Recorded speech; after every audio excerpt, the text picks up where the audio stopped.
more people you get in the door, the higher the value is going to be. And in my opinion, the more transparency, the easier it is to overcome some of these issues, right? If I disclose to you as a buyer that the roof needs to be replaced, you're going to factor it in, and you may fall in love with the property so much, and you're going to justify to yourself, well, it doesn't need to be replaced the first year, maybe it can wait 2 or 3 years, and I'm not really going to factor it in, versus I don't tell you, you find it in your due diligence, now it's the worst thing in the world because I didn't tell you, right? So now I want the full cost of that roof replacement back. So in my opinion as a seller, it's always better to be 100% honest on the physical side. Because you have to manage the emotions of whoever you're selling it to as well. You have to manage the emotions of who you're selling it to, and like he said, because of the market, right? And as a broker, I really got to see this. It can become, in a good market, emotional. Especially when there's not a lot of product out there. So you get 2 or 3 guys, and they have to spend $50 million. They have to, because if not, they're not going to get that $50 million next year. So it's really easy to justify increases, you know, oh, I can pay 51 million, or I can pay 52 million, and it doesn't change my returns that much because I don't want to lose this business. So I can overlook that $1 million roof replacement that they told me about, or I can overlook this or that because I really got to spend it. And in a good market, you see that a lot. So in the bidding process, prices sometimes will jump 5 or 10% after offers come in because people fall in love with the building. So from a so that's on the sell side. Now, so there's the physical, and under physical, really there's environmental. You touched on it a little bit. Again, you can hire a third-party environmental engineering firm, and what you're looking for is that the ground, that the operations of the property haven't contaminated the ground. And the groundwater, specifically here in Florida, with the aquifer being so shallow. So the types of things that worry you, dry cleaners are kind of the biggest red flag, in my opinion, just because they are common in industrial parks somewhat. And the discharge from their operations can really contaminate the water. If you're close to a golf course, or if a property was built on a golf course, sometimes golf course had arsenic, which is a very dangerous substance. So any dangerous substance that's found in the ground underneath your property is a big problem. It can make a property. Have you stayed away from buying properties because of contamination, or it's just a consideration? It's a consideration. I'll tell you, we bought a property with a dry cleaner. We bought a big warehouse portfolio with a dry cleaner there, and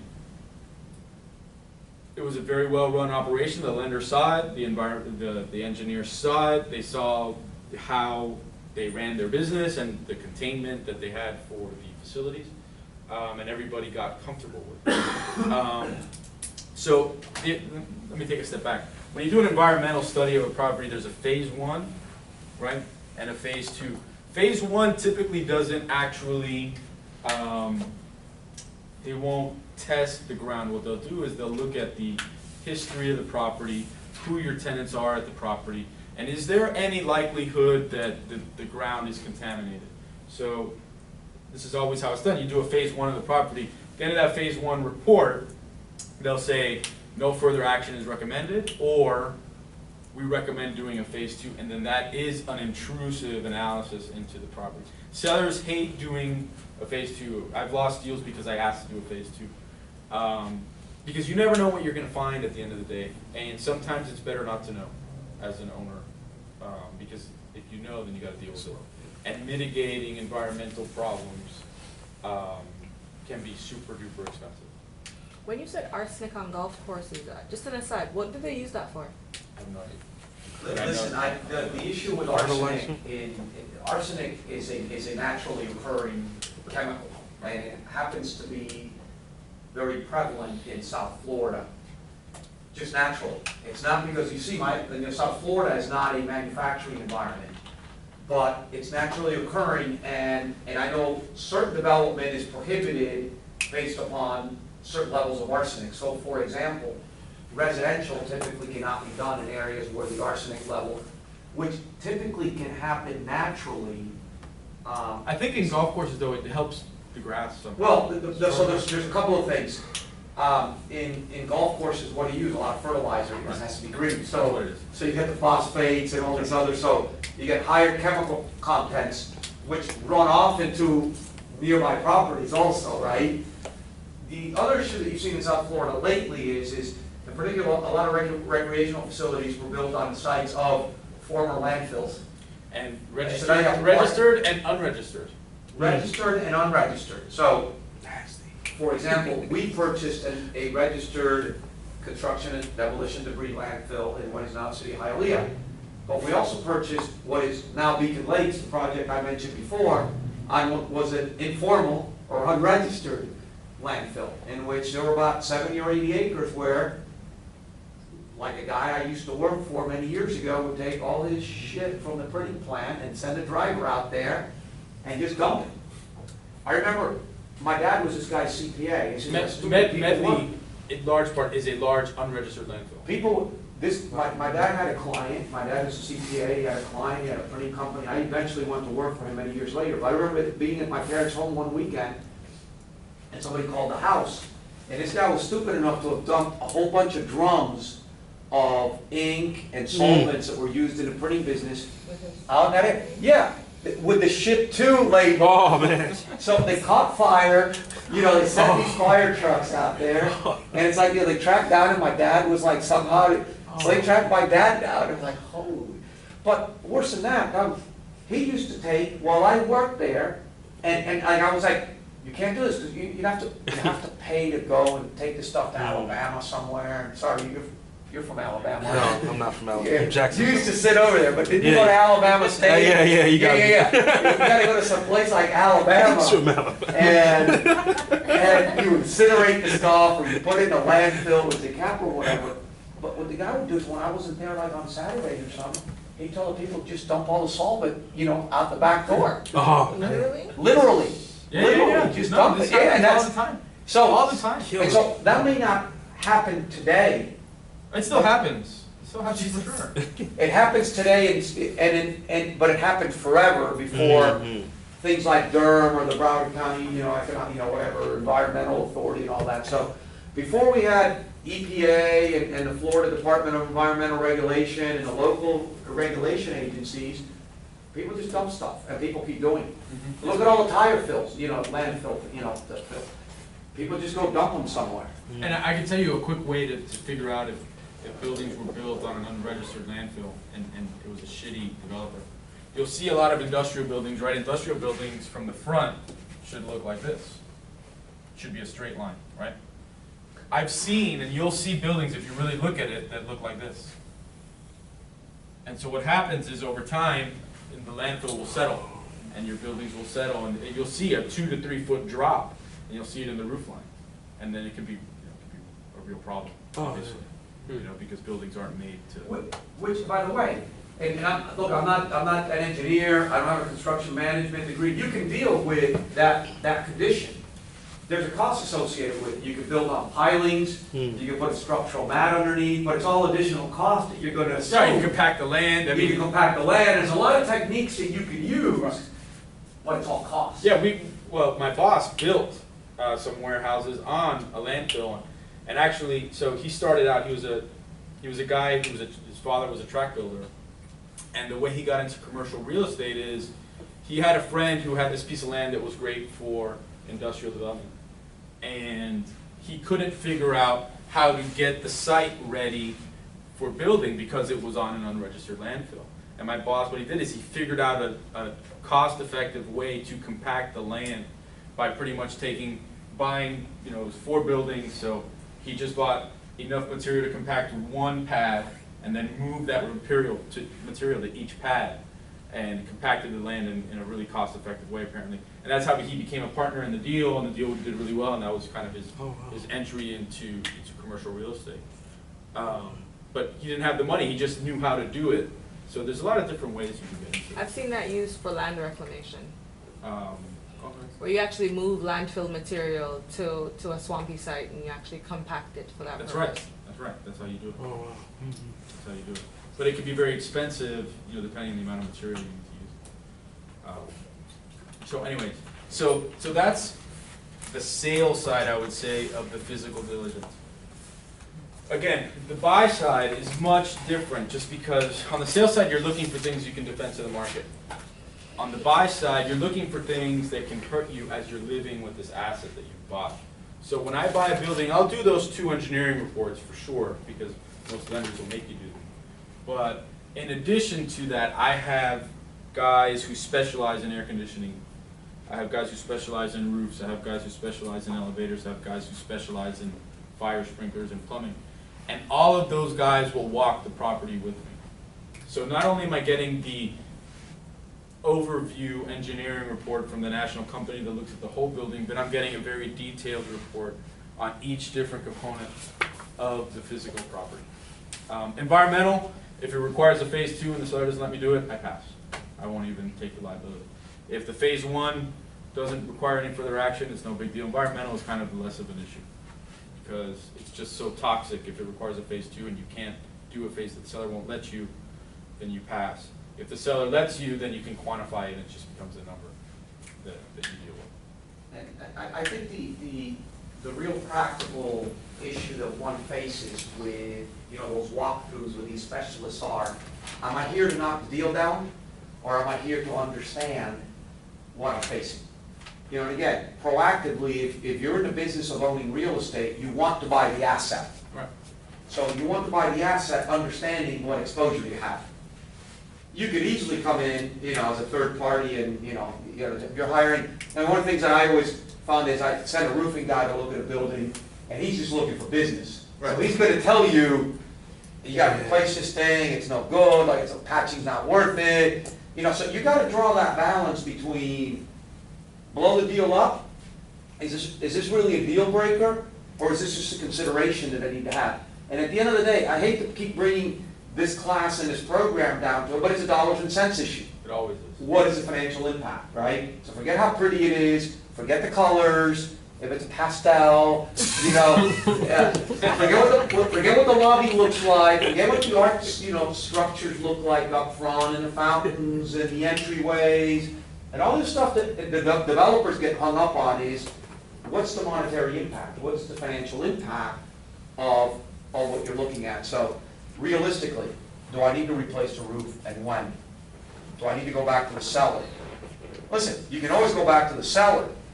The problem is the seller's always going to push back. And so you want to be able to take a look and say, okay, what do I really need to spend here? And is this something that I just need to assume as part of being a property owner, the ongoing capital expenditures that we need to make? Right. Or is this really a consideration that impacts my return here, and I need to try to find a way to negotiate it, which the seller may or may not be willing to do? Right.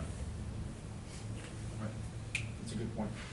So for example, I mentioned the roofer, just to your point, I mentioned the roofer who identified the issue in the buildings we were looking at in Orlando, that we had to fix them. Conversely, we bought some warehouses in Plantation a couple of years ago where the engineer said they needed to be replaced, but that same roofer said, no, they don't need to be replaced, I just need to work on the flashings, and it's really only a $10,000 job, no big deal. So having good contractors and specialists that aren't just looking to make a buck on the business, but who want a long-term relationship with you is super critical. So that's really it on, the last thing I guess on the physical side, and this ties back to the leases, depending on how comfortable you feel with who's selling it to you, you may want to or not remeasure the building, because it may be bigger or smaller than is being represented to you. So you would hire an architect and they would provide an as-built, come up with a calculation. But that's it. So just for perspective, as I'm selling buildings, I'm looking for, So I know you had asked the question earlier of who do you get to measure the building? Who else is measuring this building besides an architect? Who else can, I should say? incredibly an architect only. I think in this country, I think in other countries, surveyors can do that. Well, surveyors can do Is that what they do The in Jamaica? exterior. the That's what they do in exterior. Jamaica. That's why I know, because Bring we in had the a surveyor from Jamaica in the program before. So No, but a surveyor That's what would we do the do. exterior. I don't know, the in surveyor this can do country, the in this Oh, okay. a surveyor, that's what I'm saying, depending on the, I never bought anything else. Yeah, and no, and it just different, because in Spain, for example, the person of a structural engineer doesn't exist. The architect assumes that role. It's a different career, so. By the way, anybody could do it, right? You could do it. You get those But, things with a but little yeah, lights but that flash. credibly, you need an architect, you know, you need the license, right? I mean, I can review a lease, but if an attorney does it, it's much better. Yeah, and just that point, I want to repeat, we said it last week. To the extent that money can allow you to hire a professional, you can do all the diligence on your own. You can walk the building, you can talk to the tenants, you can review the leases, you can look at title. You can go to to the planning and zoning department and understand, whether you're in compliance or not. You can do a lien search, you can do all that stuff on your own.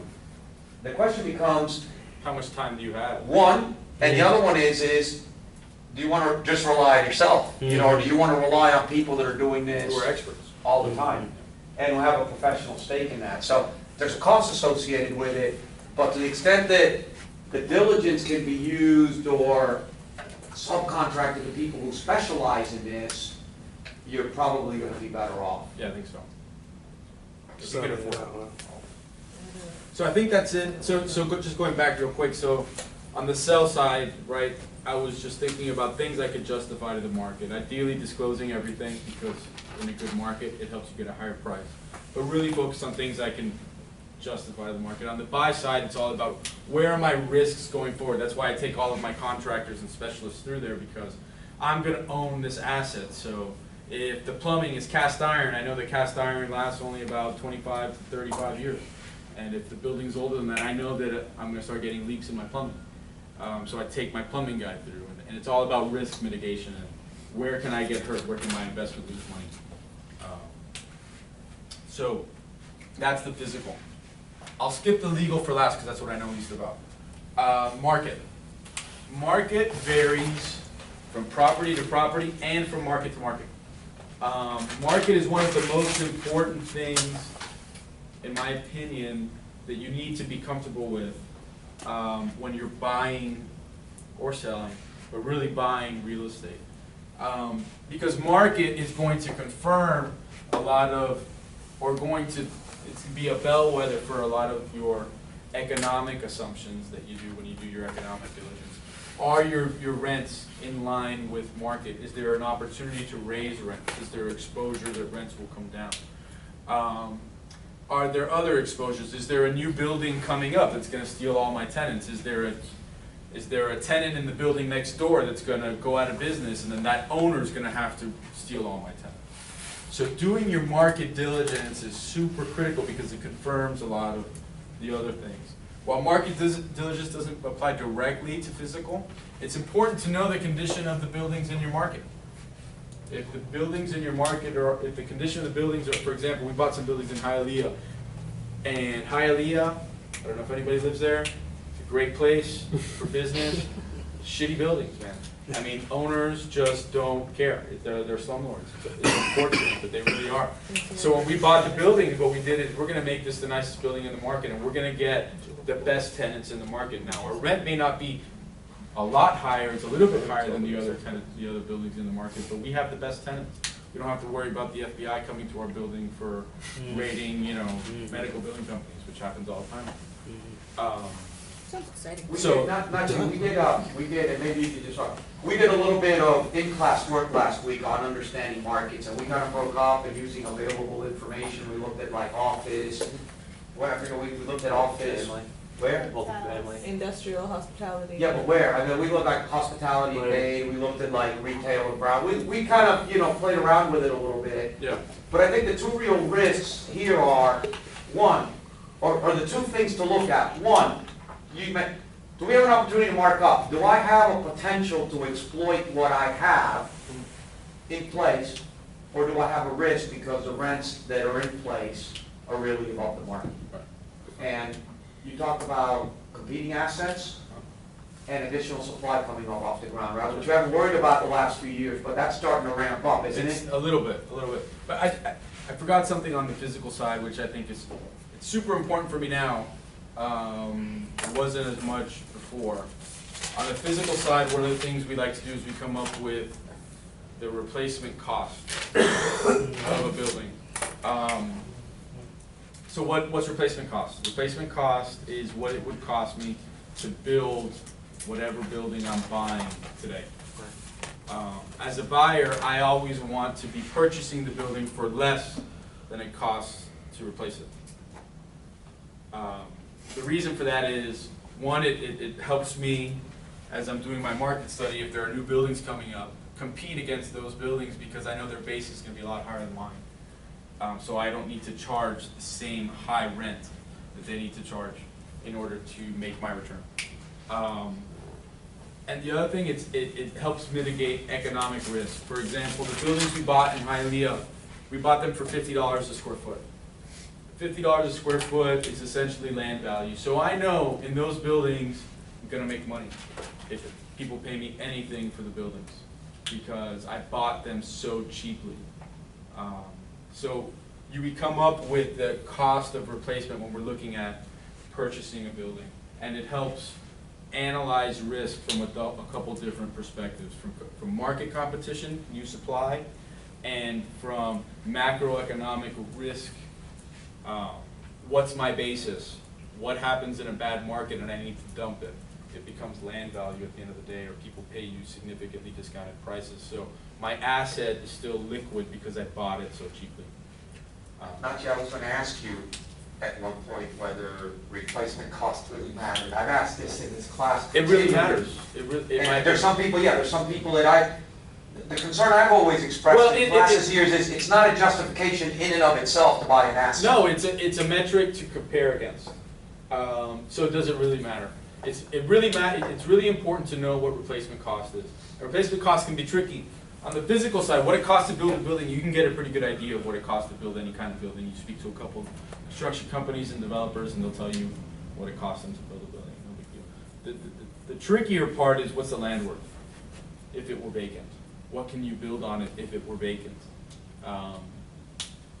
That's the trickier part, and that's the harder component of figuring out your replacement cost. But yeah, I think replacement cost is super important when you're buying and when you're selling, because they become a selling point when you're marketing your property. Although I would tell you, in equilibrium, the problem that I have with all that is in equilibrium over a long period of time. I've lived 12 years of development in South Florida where physical assets, in-place rents, are always at lower than replacement costs, which would make a very bad case for a developer. Why develop something when you can buy it cheaper? And there's no development risk associated with it. But it seems to me in equilibrium that there's an imbalance in that, in that sort of situation. Because if it's not cost effective to develop, right? If you can acquire assets for less than what it costs to develop, there isn't enough economic growth to justify development, which means eventually there should be a scarcity of supply at some point. I think, I don't know. But maybe we're in the wrong business if we can't develop for less than what it costs to. It's just, we live in an area where land's become very dear and market rents haven't caught up to justify it. That's right. That's right. So that's a long conversation. These are academic discussions. Right. They're not, there's no answer to them. But as a component of our due diligence, we come up with replacement costs as a part of our physical due. What side, if you have a lender involved, are you going to run into some potential risk? I mean, will they kill it if it gets the environmental deal? They won't lend on it. Will they kill it if it doesn't get to if it doesn't match the estoppels are coming in and they don't feel comfortable on it? If they're, at what point can it get really close to closing that they can back out and say the commitment's not there? Okay, so generally speaking, a lender won't kill the deal. There will be an economic impact on a deal that may or may not kill the deal, but they won't say, 9 times out of 10, a lender won't say, this came up, now I'm not going to lend you anything. Probably not going to happen. What will happen, and so the timing of things I think is important, which I really haven't touched on in terms of due diligence. So when you go to purchase a property, you typically have a due diligence period, right? And that varies from as quick in some properties as 10 days to as long as 60 days for more complicated or development intensive properties. So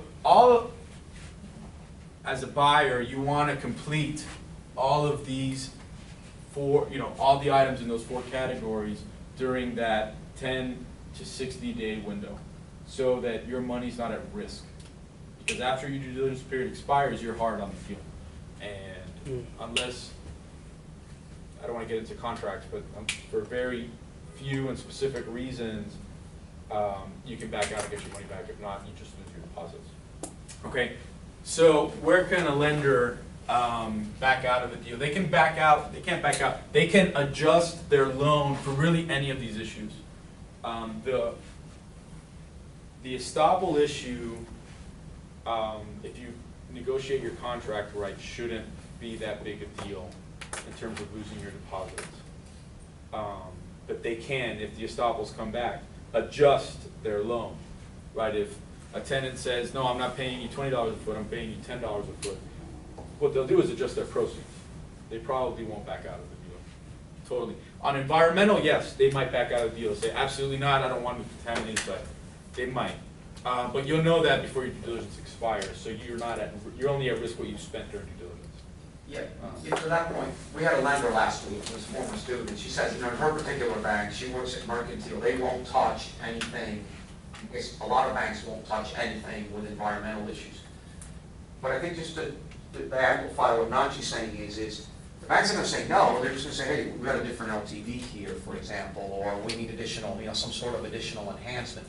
They're going to mitigate their risk based on the condition. Now, the question I'd ask you, and Glenn, maybe pipe in, so it used to be, when I was young, a bank would give you a commitment letter, and a commitment letter is exactly that, it's a contract. You'd pay a fee for that, and as long as you met the conditions of that commitment from your side, and you paid your fee, the bank was committed to fund that. As time has gone on, I don't know the last time I saw a formal commitment letter from a bank. I've gotten them. Have you got it? Insurance companies still do. Okay, what I typically see are more letters of understanding or offer letters, which would typically be non-binding indications of what? Term sheets. So you get a lot of these term sheets, and if you've got a relationship with somebody, they're not going to sell you down the river, but it's not going to be a formal commitment where you've paid a fee, and you know that at closing that bank's going to be there. Yeah, an insurance company still does a commitment letter. For a fee. For a fee. And a portion of which is refundable and a portion of which is non-refundable. And it also sounds like there's more avenues to get the money nowadays than there was, There are, right, so there are more avenues, and I guess the biggest avenue that wasn't there, I don't know, you tell me, is the CMBS market. Probably came to be as we know it 10 years ago. But no more than that, maybe 15 to 20 When years. it really became popular though, right? It was probably 15 years ago? 15 years ago. 15 years ago, and it became a very popular mechanism. I mean, I think at its height, there were close to $1 trillion of commercial mortgage-backed securities out there. And then Lehman happened. Yeah, and so, and then that sort of went issuance were, practically nothing, but we're getting, $100 to $200 billion. Stop to think of the value there. Yeah. $100 to $200 billion worth of commercial mortgage-backed securities every year. I think at its height, commercial real estate transactions, as Real Capital Analytics tracks it, peaked at $400 billion in 2006, 2007. So you're saying 50% of the financing for that was coming from CMBSs, sort of matching dollars to dollars, and it totally dried up. And it's now It's coming back. slowly coming back, so. It's coming back, but lending standards in particular have gotten much tighter. Yeah, just touch on the lending side too. Part of our job, I think, on the acquisition side with REE is to educate the lenders and banks, let them know that, what is in that phase one that they don't feel easy about. Tell them why. I mean, at the end of the day, if we're going forward with it, we're going forward because we believe in the project and we still believe in the asset. So, I think Claudia touched on it that she had sometimes, when she goes to committee, she has to, kind of educate the committee on, okay, don't freak out because we had a phase two, explain to them why the phase two was necessary. Yeah. So, I mean, and again, banks are going to lend on a ratio, whether it's, debt service, LTV, whatever it may be. So yeah, they don't want to just completely walk away, they just will, say 65%, they'll be doing 60%. Right. Or if the. Or require more escrow if need be as well. Yeah. So physical report comes out and says a roof needs to be replaced, you gotta put $2 million in escrow. Right. it's a real cost, it's cash. Mm-hmm. Okay, that's one thing. The estoppel comes back and says, no, there's actually, the bumps are not 3%, they're 2%. Or, Well, you or got- worse, I have a termination option in year 5. Well, the bank will say, okay, once you're within a year of that termination option, I'm going to sweep all your cash flow because I need to account for this unknown. Is the tenant going to exercise? Is it not? Right. Or if you've got, something else is, you've got a big termination coming up short term, you may escrow certain funds, which may be released after you get that space lease. I mean, they'll work with it, but Yeah. Well, I'll tell you the way we approach that with banks. First, we try to educate them as much as possible up front. The way we do that is there are firms who go out and solicit loans for your mortgage brokerage firms. And they will put a package together similar to an offering memorandum that gets them relatively well educated on the deal that they're financing on up front. And second thing is, once we identify a lender, what we do as a group is we like to meet with the bank at the property and talk to them as if they're our partner, because at the end of the day, they are our partner. So as they're doing their due diligence on the not just the property, on us, right? The bank has another layer of diligence, which is borrower diligence. But as they're doing their property level diligence, we're in constant communication with them. Because we want to know what they find as well, right? We're at the end of the day going to be liable, for the property. They're just making a loan on it. The last thing we want to do is give it back to them. So we look at them as partners, and that's how we kind of deal with issues as they arise. We like for them to think of us as their partners, and we do think of them as our partners. So anyways, the physical side, I just wanted to touch on that replacement cost. I think it's super important. Going back to your theoretical. As far as the replacement cost is concerned, do you factor in potential repairs that may be done when you're comparing replacement costs with the cost of somebody building a new? Well, I would factor it into my basis. Okay. I wouldn't factor it into the replacement cost. The replacement cost kind of is what it is to build a building, right? A range. Let's say, to build an office building today, you could, in a CBD, you could estimate that it's anywhere between $450, $550 a square foot for a high rise, more or less. I guess what I'm trying to figure out is, all right, the replacement cost is that. All right, we know that. But you're purchasing at $50 a square foot, as you mentioned earlier. Are you factoring the improvements that need to be made to make it modern? Yeah, because what you're comparing your replacement cost to is your basis. In some cases, your basis is just your purchase price. Okay. And in other cases, your basis is my purchase price plus the $5 million I need to spend on this to make it a functional, modern office. Right. So yeah, so I'm comparing it to my total basis, which would include any improvements that I know I need to make, for sure. Okay, so market. Again, market varies from market to market. So you mentioned that you did some Dade County office market. Did you guys do it countywide? Is that how you looked at the market? What we did is we broke up into 4 groups, and Glenn sent me like some REE stuff, for instance. I had some CoStar stuff that Glenn sent me. We had Jones Lang LaSalle, CBRE. And so what we tried to say is just sort of triangulating down what's the size of the market, what are the rents, what are the vacancy factors, what's coming out of the ground. And I just broke it up into different asset classes and different regions, just to practice the process a little bit. Yeah, so I think that's good. So when you're doing your market diligence, and I'll just go back to buying, and really selling a property, I guess. When you're doing your market diligence, there's the macro market, right? What's great about Fort Lauderdale? What's great about Miami-Dade County, right? From a macro perspective, the port, the airport's good, the all aboard Florida thing, may or may not happen, but it's good. All the Brazilians and Venezuelans coming here and buying up condos, generally speaking, that's good. Macro stuff, right? Supply demand from a macro level, important. Not a lot of new office construction, that's good for the office market. A lot of new industrial construction, but theoretically the demand is there to meet it, so it's probably neutral for the market. But then there's the micro level due diligence, right? What's your competitive set? What are the 4 or 5 buildings that your building actually competes against, right? What is the land around you? What is planned for the land around you? Who owns those buildings? What are they charging? What did they sell for? One of the things I always like to look at, what did my competing buildings sell for? What's the basis of my other owners in my market? And that's how I get comfortable with the market. It's really identifying, macro is important, but I probably wouldn't be looking to buy buildings in cities that I didn't think had good macro prospects, right? But more important, in my opinion, is the micro is, what's my competitive set?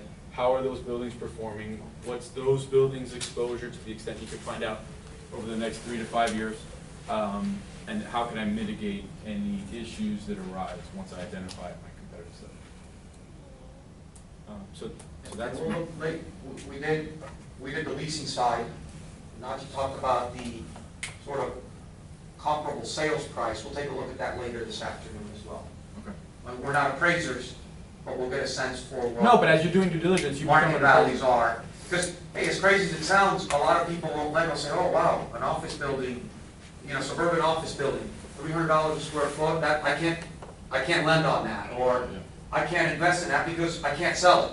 Now, maybe it's a building that has a lot of improvements for a particular tenant, but people like to play within a particular box, a particular parameter. So we'll take a look at that later today. Yeah. And so the last component of diligence is what I call legal diligence. Legal diligence really isn't a part of the diligence. It starts with the purchase and sale agreement, I think, because that's what defines your due diligence in terms of period, what you can ask for, what kind of access you'll have to the property, reasons you can get out of the contract if something does arise in due diligence. It's all governed by the purchase and sale agreement, right? You should hire an attorney to review purchase and sale agreements, I think. Some people don't, but we do, and I think it's important. So you have the purchase and sale agreement, so just put in PSA. Next you have title review, and I'll put title/survey because they're kind of go hand in hand. I don't have a great understanding of what title really means. I know it kind of in broad strokes. Our attorneys kind of deal with it and they tell me we got you clean title and I just accept it. And there's a legal class in this program, which I'm assuming deals with a lot of these things technically as well, because I have the same question marks that you have. But I know, for example, on the last property we purchased, there was an issue, and it was a zoning issue. And the issue was there was a modification to the zoning that allowed for junior department stores. And we had a TJ Maxx. So my question to my attorney is that a junior department store or a major department store? I have no idea. There's no defined term of what these things are. I mean, there really isn't. So we just had to get comfortable that, yes, TJ Maxx is a junior department store. And the lender had to get comfortable with that. And then you get title insurance. And once you get title insurance, it kind of protects you from any title issues, generally speaking. Well, we'll talk about, in another class, we're going to talk a little bit more about title insurance. Yeah, I've got a little bit of experience. Somebody a lot smarter than me can talk to you about title insurance. You hire somebody, they do it for you, and they'll tell you. And you pay a fee. Yeah. And you can blame them if it messes up. Yeah, you blame them when you get title insurance, and theoretically, if something happens, you have insurance and you get your money back. Theoretically. And then survey. Survey ties into title because survey is going to tell you where it's going to physically define where your building's located, and it's going to tell you that you own this piece of land, and it's all tied to plat maps and things like that on the county. And then, based on the dimensions of the building, what's there, how many parking spaces, it's going to tell you whether you comply with zoning, and you'll get what's called a PZR report. There are firms who provide you with this, and they will provide you with information that tells you whether or not your building is compliant with the underlying zoning, which is also important for title. So those two are really tied together. So ultimately, title is going to convey certain rights to property within a particular boundary, which is defined in the survey. Yeah, well, it's important. I'll tell you why. So in the fund that I work for, a lot of Brazilian investors. In Brazil, there's no such thing as title insurance.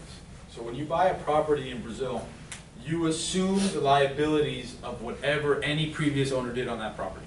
So if an owner dumped a bunch of arsenic into the ground and it comes out 20 years later, well, you've assumed that liability and now you're on the hook for it. Here in the United States, when you buy title insurance, it protects you from a lot of those liabilities, and you're really only responsible from what your ownership period going forward. So that's what really makes the United States a very liquid and investable real estate markets versus some of the more developing countries. We'll talk a little bit more about title, Nicola, in one of the future classes, but the one thing that this country does have, as Nachi said, is it's not only the transparency, but it's got the titling. I mean, it's got the history, right? So I don't know that I've ever heard, I know that there are title policies that have actually paid somebody, but it's very rare in this country because the chain of title on practically every property in this country is documented, it's online, it's controlled by 3 or 4 companies that specialize in this, and it's pretty transparent. What's important really to know as a buyer is are there any items in that chain of title or in that survey that prohibit or inhibit or limit my uses of that space? Right. Is there an easement that goes through that lets your power line go through? Right, a power line easements, FPL easements all the time, and they're super common. But you gotta make sure, one of the things that actually happened to us in the building was a piece of the building was built over an FPL easement. Which is fine, we went to FPL and we said, let's change the easement. And that resolved the issue, no big deal. But you gotta identify those issues, and those things are plotted out on the survey. And it goes back. When you do something like that, does the FP&L have to go redig their thing and move it? Only if an issue arises. So they've got a power line there dug. But it may be aerial also, so it may not. Right. They may be repositioned or not. Maybe you just live with the condition. It's an issue of, my experience has always been it's a condition that you just need to accept or not. I have to give an easement, or I have a cross-access agreement with a neighbor. And, the Wendy's next door has a right to have their customers go through my parking lot. You either live with it or you don't. Right. But when you choose not to live with it, what are your options? You don't make an offer, Hold on, that's if you want to purchase the property and you don't want to live with it? Then I'm saying if you don't purchase a property. if you didn't do your due diligence correctly, You're screwed. You're screwed. You're stuck with it. and Well, you go to that happens, litigation, well, right? No. I mean, listen. I mean, look, us- you can typically you can Ridiculous. negotiate, It's irrevocable. but now you're going to have to pay the Wendy's money to vacate. Yeah, and there's certain things that are negotiable and certain things Right, and aren't. some things aren't. A Wendy's FPL, most likely would not, negotiate. FPL, most of the time, it's too costly to, to remove the infrastructure. or reposition it or whatever. But, if there's just to say, I mean, the railroad has what you might call it, not a right of way, I forget, whatever, an easement to put a spur, into, and they're not using it, it's not active, and maybe the railroad's not even there anymore, they'll remove it. They might charge you they might charge you for their attorney, they might charge you some money, but there's certain things that there are conditions that you will never be able to negotiate, and there's other ones that you just learn to live with. Yeah, but this is why you hire good attorneys and surveyors to identify any of these issues right away. Planning and zoning, it's important to understand that the property's in compliance with the code, Right. but it's also important to understand that your tenants are in compliance with applicable. That becomes a more gray. It's tough, area. it's tougher, right, because that's not your business. No. But, theoretically, you would want to make sure that your tenants are also in compliance. If there is a dry cleaner on site, you would want to make sure that they're also complying with whatever environmental regulatory agency, monitoring or licenses they need to have.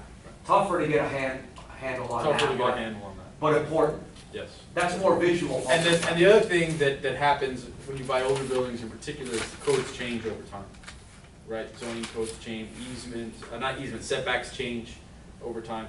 And so what happens, and this happens with a lot of the properties we buy, because we buy older properties, you get properties that what are called legal non-conforming, right? So a building that was built in the 60s when the code was different, and there was a 10-foot setback now, which is a 25-foot setback, they don't make you knock a piece of your building down.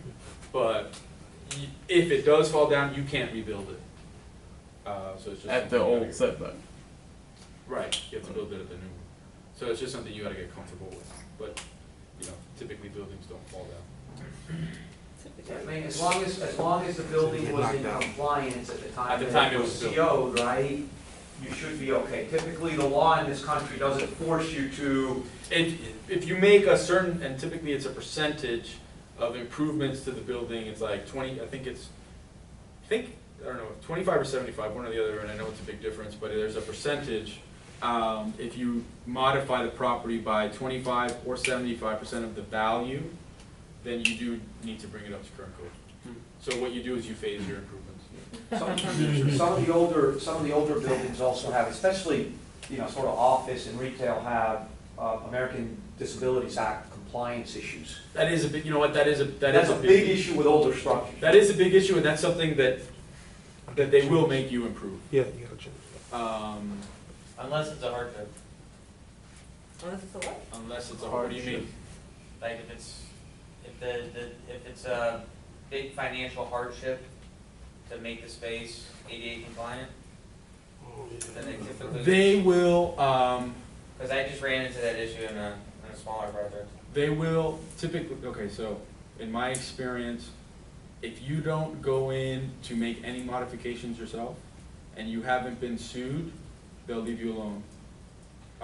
If someone with a disability goes, and there are people who make a business out of this, Yeah. they'll go and they'll look for a property without a ramp and sue you. No, it happens. It happens. It happens, guys, it It's happens. more with the bathrooms where the problem. And Yeah. the doorways. And So if you don't go in to upgrade those bathrooms, I think they usually leave you alone. But the second you go in for permitting, I have found that they make you bring it up to code. That was my experience. And if the hardship isn't that you don't need to bring it up to code at all, but you need to provide an ADA bathroom somewhere. Yeah. Either on the floor, and if you can't do it on the floor, with elevator access. But as long as you don't go in for permitting, they don't know, so they'll leave it alone. Until you get to your 40-year certification, and then if you get a prick, they'll make you do it. Can you just like put it outside? Put what else? Man, Like It- a portable, porta potty? Listen, I think it's less and less of an issue. I think it's less and less of an issue today as, you know, more structures have been built that are compliant. Well, I'll tell you where we're running, I can tell you we're running into it. We bought some warehouses, some older warehouses, and they don't have ramps. So they're dock-high warehouses, right? So they're 4 feet above the ground, and take the stairs, you walk into the office space in the front, and the warehouses are in the back. There's ramps in the back for trucks, but because these were built in the 70s and 80s, and the ADA issues were different, there's no ramps in the front. So we went in and we're starting to talk to the city about, we want to make the property look nicer, so we're going to make the facade, we're going to change the facade and add some landscaping. And so the struggle, and we're going through it with the city, is what are they going to make us do to comply with ADA? Probably going to make us do something. We're hoping that they don't make us do everything. But it's a negotiation, and if it becomes too costly, we just won't improve the site, you know. So that's what it is. You just reminded me, and we've probably taken enough of your time today, but do you guys remember the movie Back to School with Rodney Dangerfield? Did you guys see that movie? yeah. I don't watch a lot of movies, but there's a guy that's talking about building a factory, and did you see the movie? I saw it a long time ago. Okay, so he's building a factory, and it's a theoretical widget factory, and Rodney Dangerfield's an old guy, he'd been in business, made a bunch of money, he's back at school with his kid, he's like, you know, what the hell's a widget? And it's like, it doesn't really matter, it's a theoretical, you know, unit of production. Like, yeah, but what the fuck is a widget, you know? And so the guy's talking about the theoretical cost of building a factory. So he's like, well, wait a minute, you gotta grease the concrete union, and you gotta grease the zoning guy and the planning guy. And the reason I thought of that is, years ago, before I got into real estate, we owned this is when I worked with Arriola, we owned a large building in Opalaca, and we had some of these we didn't need it all. It got to a point where we grew to the point where we bought out the tenant's lease and they relocated, and we wanted to cover up our facade. So I went to the planning and zoning director at the city of Opelika with all these beautiful sketches, elevations that we had done. And I'm sitting in this office, and the guy's like, cierra la puerta, close the door. And he's like, listen, we can take care of anything that you want to do. I'm like, oh, excellent. So when can we start? He's like, no, you don't understand. Like, we can work around anything. And it took me till I left the office to figure out the guy was trying to shake me down. We eventually just went ahead and did it without his approval, Yeah. and nothing happened. But you come across that in certain smaller municipalities around, and I'm not encouraging anybody to participate in No, illegal. absolutely not. But what I'm encouraging you is to be aware that that could happen. And let me tell you, that happens with cities, and it's happened to me when the economic crisis happened and banks had a lot of assets on their balance sheet. There were people who were in charge of selling those assets from the banks.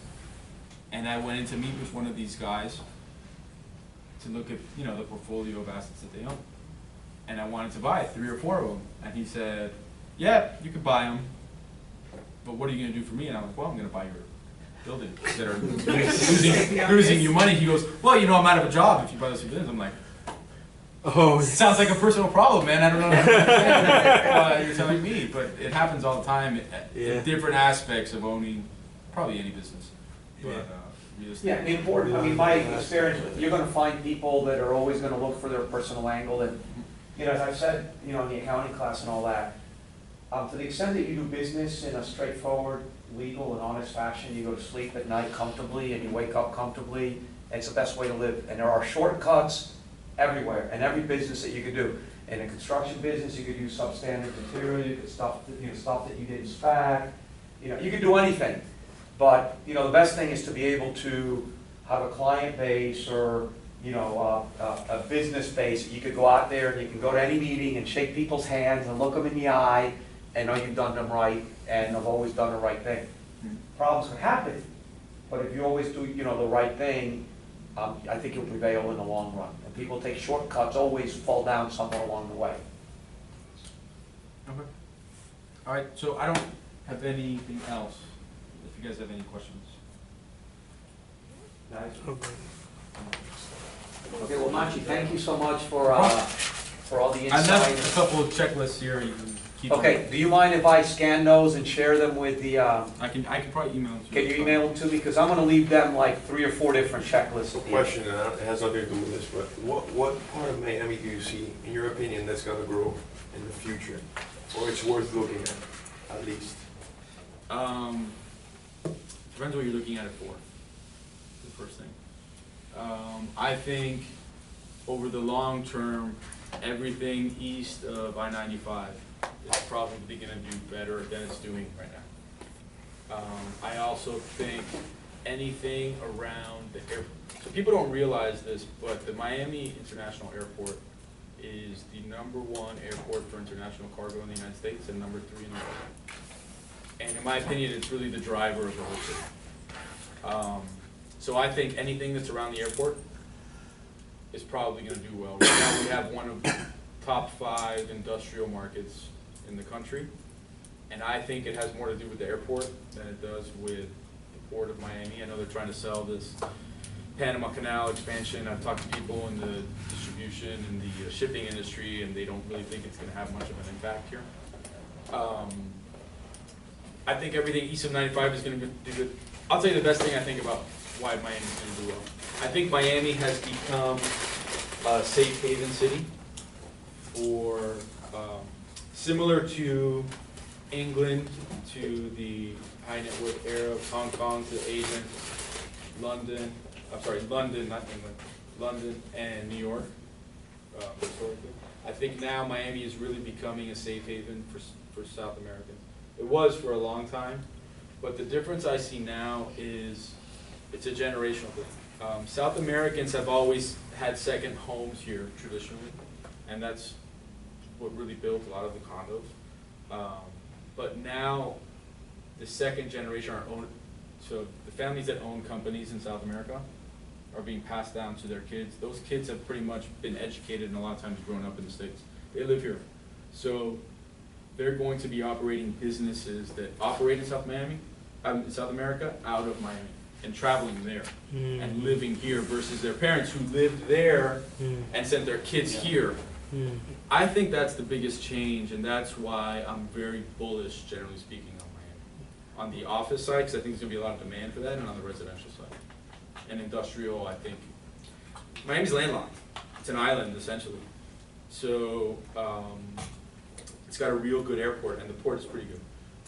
So industrial will always do well, and land becomes prohibitively expensive to build new industrial. So that's what I like about it. What do you think about if, because I know you mentioned it a little bit earlier, if the all aboard Florida Well, I rail think, line- Ben, I think it's a great idea. I would go to Orlando a lot more often, for sure.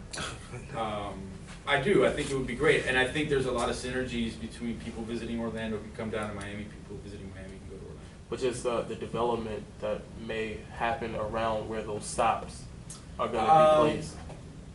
I think the stops, if I understand it correctly, are supposed to be in the downtowns of each city. So I think they're pretty well developed. You know, Miami certainly is, Fort Lauderdale certainly is. West Palm Beach is pretty well developed. I think there's still some opportunities there downtown. I know there's a couple other stops. West Palm is one of them.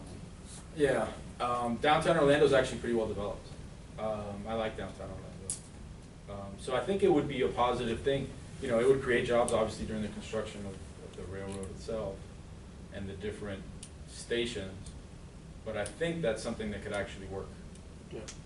From a, you know, and it's privately done, which is always better than the government doing it. I'm a cynic on that one, but we'll talk about that another I day. know you are, but I'll tell you. it's still Well, I got better- emotional stake there, but I, It's you know, still better than the government, I'll tell you that, in my opinion. The government will fuck it up for sure. What you're saying about Miami being an island and that sort, I know a lot of environmentalists like play up this sea level rise, and they're, I mean, from a private equity, you know, on the buy side, when people are trying to buy these assets along that may be at risk, I mean, do they take that into account? You know, it's a tough question. I can tell you that I haven't traditionally. And the reason I haven't, and I've had discussions with people about it, look at a city like New Orleans. New Orleans is underwater. So I think if it really becomes an issue, Miami would look like New Orleans. And it would be underwater, there would be levees and, you know, I hope. I mean, I like living here. Holland's had the Only same gotta worry about issues one forever. If you stop to think what Nachi's saying, which is, I know I don't draw very well, this is Florida, and this is Lake Okeechobee, don't laugh, okay? But if you really stop to think about it, all this southern part is this whole aquifer, right, that dumps into Biscayne Bay, but we can't build this way, and we're pretty much already fully built out here. You can't environmentally build out here because of water, and you can't build down here because of water, right? I figured out, and I'm going back 7 or 8 years ago, I didn't, unless you change the urban development boundary, which I didn't think that there was a political will to do, what I reckon is that there were only about 1,500 acres of developable industrial and office land left in Dade and Broward counties. And if you stop to think about it, you know, with coverage of use 40% on blended between the two, it's not a lot of square feet that you can build. So what happens, you start buying old buildings and knocking them down? And that's why east of 95 becomes, Yeah, east of 95, you know, closer to the water, the better. It's always. Always. Question though, when you say you can't build, I don't understand that concept though. well, There's no so, land. yeah, so I mean- Broward is different than Dade, okay? But Yeah. if you take a look at, so this is Dade County, and this is Broward County. Do you have, okay? We should have a map here, but, Google Earth on your computer? yeah, dude. I can pull yeah. it up on our site. The Alliance has a beautiful map. No, we don't believe in the Broward Alliance. All they do is steal businesses from Dade County. But We do have a But what I was, we'll pull it up, but somewhere around here, At some point it starts falling. Everglades. there is something called No, the The- urban development. boundary. UDB, the Urban Development Boundary.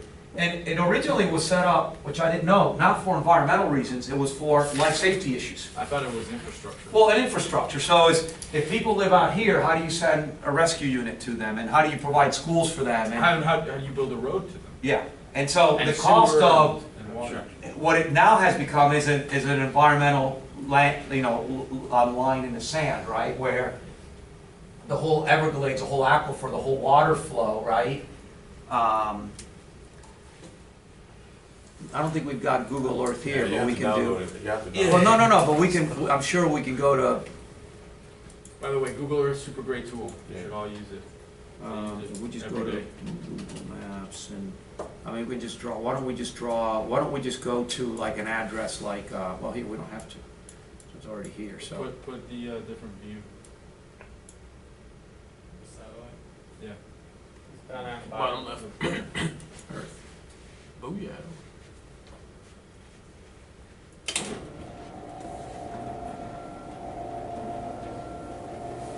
That's what happens when you get like an analog teacher, you know, with a digital class.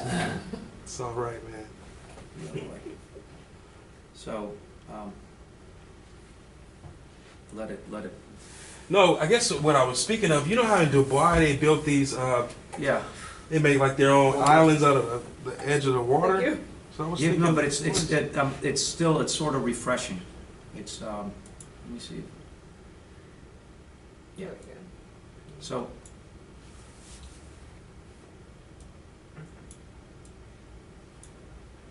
You know? So roughly, you could just see where the development is, roughly in Dade County, the urban development boundary kind of goes like this, right? And you can't build there. In Broward, it doesn't exist, and so you see it actually, you've got development all the way up to 27, okay? In similar land, you won't build, and maybe you can even conceive that someday in Dade County, you may actually be able to, Well, what happens is it's incrementally. little 10 acres, you know, Yeah. every 2 years you can apply for a master plan change and a UDB change. Right. And so you may ultimately get to here, uh-huh. but you won't get there. Just so you get an idea, stupid idea on one of my sisters lived in Dubai for a while, so I went 3 years in a row at Christmas time and I saw the islands and the Oh, palm nice. and all that. In Key Biscayne where I live, we don't have parklands, because we've got this non-passive park called Crandon Park up there, and kids don't have playing fields. So I went to the village, you got the master flats out here where Pitbull ran over, or the other DJ Laz ran over a guy and all that. Oh, I said, why don't we just reclaim land there and put parks there? And it's a no-no because you mess up all of the seabed. So Oh. Durham won't let you do that. So I don't want to sound environmentalist, but you can't build there. You Okay. can't reclaim land, although Miami Beach is all reclaimed. There were barrier Well, I was in islands. Miami Beach and the port. It's all reclaimed. The port is all reclaimed. Miami Beach is part barrier island and part fill. If you look at, it's Well, that's why it C and floods. D. That's why it floods. And that's why it floods. So, but you can see that we really are an island, not in an island sense, but none of this is developable. So there's no place to go. And if we continue to get an influx, you were talking, the Cisneros are a classic example of, the wealthy Venezuelan family that they run their global empire now out of Coral Gables. Yeah, I think it's a generational thing. Just crazy numbers. People, my boss builds houses in addition to buying commercial real estate. And there are South Americans buying houses in Key Biscayne on the water, super wealthy guys. So one guy's building a house, he bought the land for like $15 million. It's costing him $7 million to build a house. And he bought the house next door so he could put a soccer field for his kids. Sweet. That's the life. That's what you do. $10 million, because his family's gonna grow up here. Right. And it's not about the That's what money you they're do. spending here, but the fact that he's buying this because he wants his family to grow up here instead of there. So he's gonna be running his business that operates over there from here to be with his And kids. if you take a look, for instance, Miami never had Mexicans. Mexicans always went To Texas. to Texas, Arizona, and California. And, and especially in sort of Brickell, Key Biscayne area, it's full of very, very, very wealthy Mexicans that operate their businesses, but from here, and they want their families, because of And the. I'll tell you the last thing that really helps, not just Miami, it's all of Florida, is the tax structure here. I mean, I know a lot of firms that are relocating from New York to West Palm Beach, Fort Lauderdale, Miami, because the taxes are becoming prohibitive up there. You pay 20% more up there on what you make, just across the board, for no reason really. Doesn't have to be now in an electronic internet age, right? You don't have to be on Wall Street to trade. My brother my brother and my sister-in-law were in Greece a few weeks ago with their neighbors. They have a house in Vero where they go every weekend. And they were with a couple there. And my parents asked them, well, do they live here or there? And they go, they live in Florida 181 days a year. So just to establish legal residence here in order to not pay New York City and New York State income taxes. So, Well, just a quick question on this map. All right, so theoretically, if the state was willing to extend the infrastructure out west more, could it be possible? As we say, it's not water supply problem. yeah, so the issue then becomes, right, it's not only the state. One, who builds infrastructure? It's a local community. But who governs this particular? First of all, you've got a significant amount of federally owned land here. But the more important thing is you've got this whole water flow, right, that dumps into Biscayne Bay, right? Ultimately, the flow that comes all the way down, which they've been working for years to try to, restore. So things like, you've seen the stretch of of US 41 of 8th Street, which is now being elevated, so the water can actually, flow all the way through like it used to once upon a time. All the eradication of Melaleuca and all these other trees that were brought here at the turn of the century to dry out the Everglades. People said, hey, we're gonna build Florida. Here's a classic. Well, you go west to Chrome, all those white bark trees, if you ever driven down Chrome. Yeah, that's Those the, what, the Melaleuca, right? yeah, Melaleuca. Those trees were brought here to dry up the ground. And what happened is they grew a lot faster than they anticipated. So it did more damage. So, you could laugh, but this is like what Florida was. This is Lehigh Acres.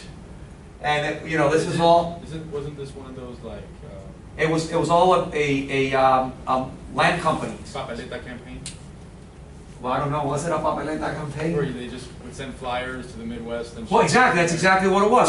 So Florida was developed by 6 or 7 companies, as they developed, Deltona, the Mackles, no longer exist, but, publicly traded company. GDC, General Development Corporation, another publicly traded company, doesn't exist. GAC, which is now survives as Avatar, which is really just a brokerage more than anything else, right? General Acceptance Corporation. Lehigh Acres, which was a big one on the West Coast, so it was all, they'd take a big chunk of land, put a bunch of roads, and then they would sell you a homestead, your piece of the American dream for $6,000, and you pay $50 a month for 20 years, and then you get a quick claim deed at the end, when you paid for it. So, the idea was that would just take, this was, all woodlands and all that, and they just went through and raised all this stuff. That would never get built today. As you see, the infrastructure's there, but it was never built out.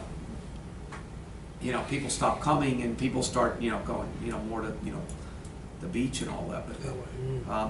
But that whole thing, by the way, is not that, these kind of concepts are really better suited for a development class or land use class than for, diligence class. But there's some very interesting dynamics that play from the environmental component into the underlying economics of, do we develop or do we buy? Is South Florida a place to buy, right? Here, just make it a little bit bigger, and you kind of look at, the dynamics of that. Let's take a look at what is probably the smallest one of the metros in the state of Florida, and you take a look at Jacksonville, and you see how much less dense the environment is. And so when you buy there, what's the biggest concern that you have in understanding the market is who can build next to me, right? There were some guys I used to know that sold to some industrial buildings in Jacksonville some years ago, and all the tenants, their leases expired, and after I left, none of them renewed because, look at all the land. The market was bad also. No, I'm not, well, you understood the risks. I'm not, not knocking you. Plus, I was gone. I didn't. Well, I think they blamed me for it. But if I'm not mistaken, this is the old air base? So the city now, the old air base is reverted to the city, and it's an economic development, sort of engine for them. So basically, for free, developers get land, and it can compete against any other asset. So, if People you go- live out there now. I'm sorry? So people live out there. Well, people are starting. Cheap place. Oh, yeah. Oh, yeah. People are starting New to. developments. So, listen. There was a site that I think I sent you the thing the other day. Next to DuPont. No. This site. Oh, Next to the DuPont buildings. I think it has some environmental issues. Yeah, I think there's an old power station which the city took down in Jacksonville, right on the river. And so theoretically, it's an incredible place to build, but the market economics don't really justify it. So if you stop to take a look at it, you'd say, hey, wow, look, right on the river in downtown, look at that, that looks sweet, right? Waterfront property in downtown Jacksonville. But the market, the cost to build, going back to the cost to build doesn't substantiate. Well, just to give you an idea, so, I forget what the last building to trade in downtown Miami was, but there's The 50% interest of the Southeast Bank building sold for like $500 a square foot in 2009. Right. So to give you an idea, right now, I think the highest building value-wise, if 1450, the JP Morgan building, the last one built on Brickell, were to come to sale, they would probably sell for like $650 to $700 a square foot right now. The company I work for, we had, move this one to the middle here. So can you put the little man on the highway? Yeah, if I can find him. Where is he? Here, down here. Where do I put him? Put him right there. Up here? Yeah, right there on that bridge. On the bridge, right there. Well, none of issues. Wow. Sweet. Okay, so this, I didn't even move it, so this building. I gotta get on Google. Yeah, man, I'm telling you, super going on? useful. So this building, super nice building. It's clad in marble, super nice building. It's got Aetna. It's got a huge hospital as a tenant. I looked at buying it last year for $100 a square foot. What? 100. 100% leased. Yeah, I know this building. I'm from there. It's Yeah. amazing. Oh my Yeah, God. so it traded. We lost it. to a guy who bought it. And why? It's amazing. And why does it trade at $100 a square foot? Because the cap rate's probably 7.5%. Oh, the cap rate was 10%. Okay, so, Better. but the net rents are $10. Yeah. So at the end of the day, is forget what it costs. That's my. So you're not worried about replacement costs, right? It costs $300 a foot to build that anywhere. You had good tenants. You're landlocked there. You had the tenant.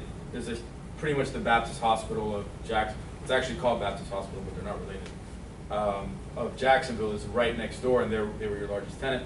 There's a lot of good reasons to buy that building, but $100 a square foot for a class A. I mean, it was a class in Miami. That building's $500 a square foot. Yeah. Wow. So, but And risky in Jacksonville. When things go bad in Jacksonville, at any price, I couldn't sell it. But when you look at that, You just gotta know. that other piece of land is back here The somewhere. South Bank. They got a building. They always talk about buildings on the South They Bank. always talk about it. Yeah, they never had. I don't know if the police and the teachers union or something own Probably. that section. Probably. They're talking about building something like high as a space needle. They have these concepts that comes up. We gotta take a break to eat so we can keep going the rest of the afternoon. What do we meet back at 1:30? No, not 2 o'clock. 2 o'clock, no. Are you What, because we got an agenda which we can carry on. I got no, unfortunately, it's another Saturday night and I ain't got nobody, so I'll stay here if you want. I'll stay here if you want. There you go. Let's do, hey,